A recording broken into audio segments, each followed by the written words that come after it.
My name is Iran.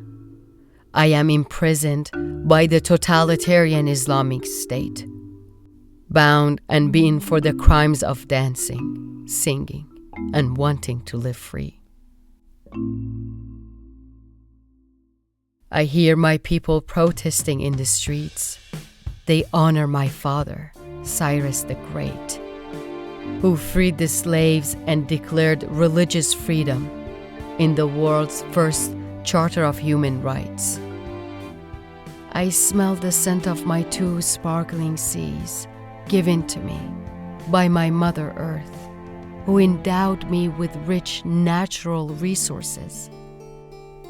I still feel the touch of my lover, Reason, with whom I raised one of the most advanced civilizations in human history, with scholars like Khwarazmi, who discovered algebra, and Ibn Sina, the great philosopher, physician, and astronomer.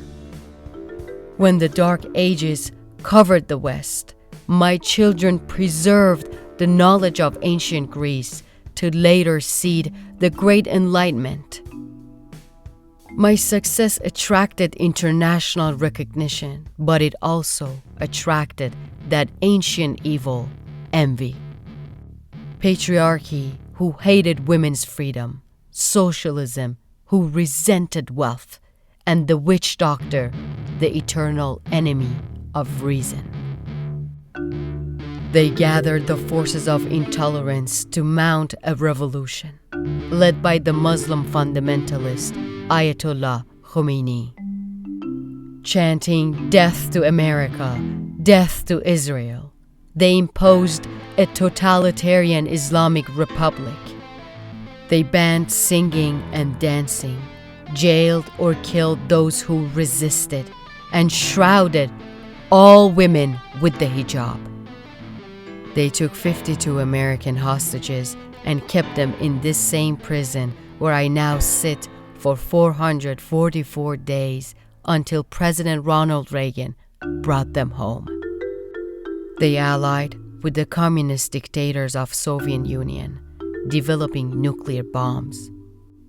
They funded, trained, and armed terrorist organizations around the world, all the while terrorizing my own people here at home. Those who could fled abroad. Brilliant entrepreneurs like Anousheh Ansari, doctors like Houman Hemmati, and scientists like Firuz Naderi, who directed the Mars program at NASA.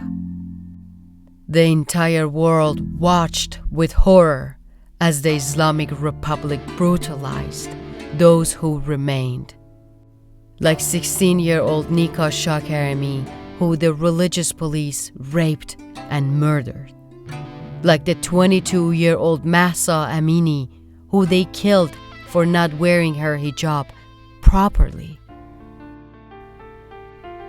They meant to terrorize women into submission, but instead have enraged my people to action. Thousands of women and children took the streets, chanting Zan, Zindagi, Azadi. Woman, life, freedom. My sons are stepping forward to join them. They say that women must cover their hair. Forced hijab is a symbol of submission and much more. It's a gag to stifle the voice of all my people. A blindfold in the form of internet blackouts to censor what we can read, watch, or see.